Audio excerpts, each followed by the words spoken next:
Buenos días, somos el grupo 10 de Teoría 1 con los siguientes integrantes. Bueno, para el experimento 1 presentamos los resultados de nuestro experimento, cuyo objetivo principal fue medir y analizar los efectos de un campo magnético sobre un conductor que transporta corriente. Pregunta 1. La física nos dice que la fuerza magnética F sobre un conductor recto está descrita por la ley de fuerza magnética. De acuerdo con esta relación, si mantenemos una constante, la longitud L, y la intensidad del campo magnético B y la fuerza F es directamente proporcional a la corriente I, eso nos puede expresar como F es igual a L por B por I, que es una ecuación de la recta básicamente, donde la pendiente M sería el producto de L por B, como se observan en la primera gráfica. Los puntos que relacionan la fuerza y la corriente se alinean casi perfectamente sobre una recta. Para cuantificar esta linealidad se puede usar el coeficiente de correlación de Pearson, que en nuestro caso es muy cercano a 1. Para la pregunta 2 nos piden que grafiquemos F versus I. Utilizamos las librerías NumPy para manejar los arreglos de datos, Matplotlib, para generar la gráfica SpeedStats. Para realizar a su vez el análisis de la regresión lineal. El código toma nuestros datos experimentales y calcula linealmente el mejor ajuste. Esta es la gráfica resultante. Bueno, para la pregunta 3 nos pide graficar F versus L. Para ello obtenemos la ecuación de la gráfica en Python. Bueno, la gráfica de fuerza versus longitud también muestra una clara tendencia lineal.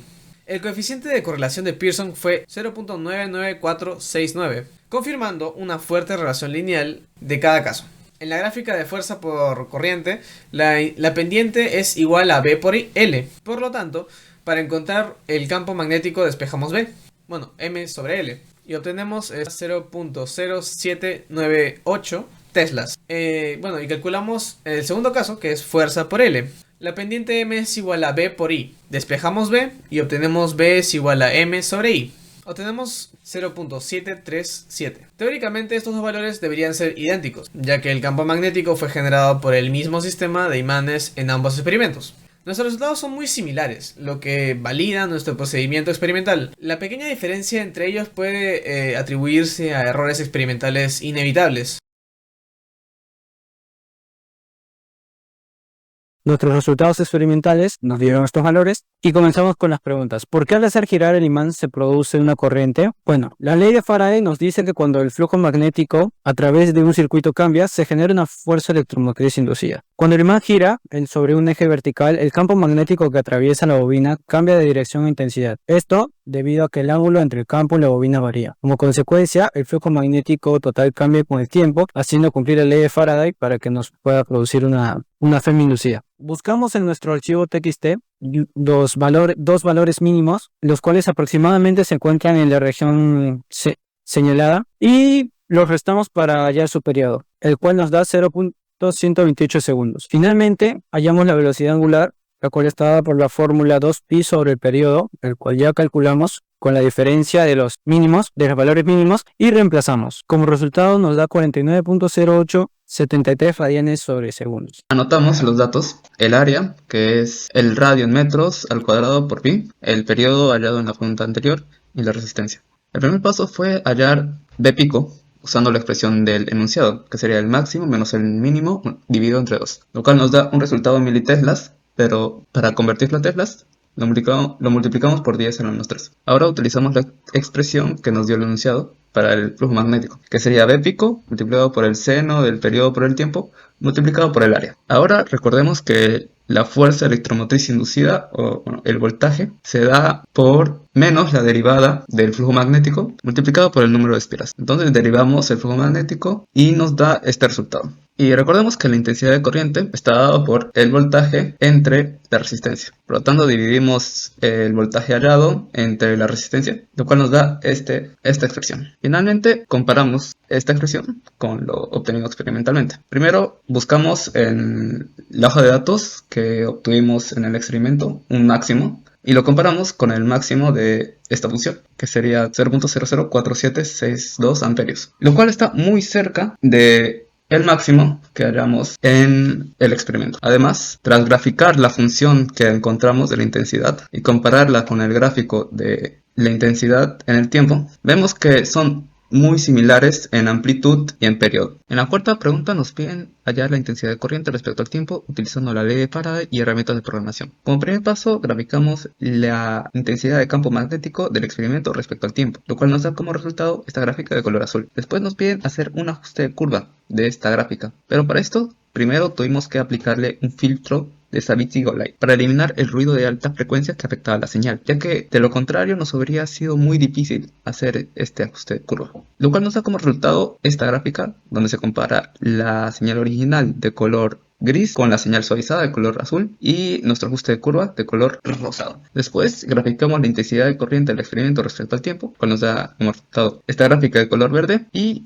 después, utilizando la ley de Faraday y el ajuste de curva del ítem anterior, modelamos una función de intensidad de corriente respecto al tiempo y la graficamos, lo cual nos da como resultado esta gráfica de color rosado, y al compararla con la intensidad real nos damos cuenta que está un poco desfasada. Esto es muy posible que se deba a que el sensor de intensidad de corriente que utilizamos durante el experimento haya estado un poco desfasado, lo cual es muy posible ya que estamos trabajando con la intensidad de corriente muy baja. El principio del funcionamiento del lanzador se basa en que el primero se conecta la bobina del dispositivo a una fuente de corriente alterna. Cuando la bobina es atravesada por esta corriente, el flujo magnético generado a su alrededor varía constantemente con el tiempo. Según la ley de Faraday, este flujo variable crea también un campo magnético variable, lo cual induce una corriente eléctrica en el anillo conductor. Dado que el anillo es un conductor cerrado, esta corriente inducida no se distribuye por cables, sino que circula localmente dentro del cuerpo del anillo. A este tipo de corrientes también se les conoce como corrientes parásitas. Estas corrientes generan su propio campo magnético que, según la ley de Lenz, se opone a la variación del flujo que las originó. Esta oposición se manifiesta en forma de una fuerza de repulsión magnética entre la bobina y el anillo. Como resultado, el anillo experimenta una fuerza neta hacia arriba, que puede superar su peso y lanzarlo en el aire. La función de la barra de hierro. Esta se encuentra dentro de la bobina y actúa como un núcleo ferromagnético, y su función principal es aumentar la permeabilidad magnética del medio. Esto tiene varios efectos. Uno de ellos es que incrementa la densidad del flujo magnético en el interior de la bobina. También concentra el campo magnético dirigiendo más líneas del flujo a través del anillo. También mejora el acoplamiento magnético entre la bobina y el anillo, aumentando así la corriente inducida. Se puede concluir que con la barra de hierro presente, el campo magnético generado por la bobina es más intenso y mejor enfocado, lo cual a su vez produce una mayor fuerza de repulsión sobre el anillo. Al ser más grueso el anillo, también pesa más. Esto reduce su aceleración, por lo que no podría elevarse tanto o incluso no elevarse si es que la fuerza no es suficiente. También disminuye su resistencia eléctrica. Al tener más sección transversal, la resistencia eléctrica disminuye, lo que permite que la corriente inducida sea mayor. Esto por la ley de Ohm. También, si tenemos una mayor corriente inducida, también tendremos una mayor fuerza electromagnética. Esto genera un campo magnético más fuerte en el anillo, lo que aumentaría la fuerza de repulsión. El anillo más grueso se elevará menos que el anillo delgado, aunque la corriente inducida sea mayor porque el aumento de masa suele tener un efecto más fuerte. La ley de Ampère relaciona el campo magnético generado por una corriente eléctrica con el número de vueltas de una bobina, es decir, a mayor número de vueltas también se tendrá un mayor campo magnético. El campo magnético más intenso significa que hay más flujo magnético atravesando el anillo conductor, y según la ley de Faraday, esto implica que induce una corriente más fuerte dentro del anillo. Como el área del anillo no cambia, si el campo magnético es mayor o varía más rápido, entonces la corriente inducida también será mayor. Esta corriente inducida en el anillo genera su propio campo magnético, que se opone al campo original, como dice la ley de Lenz.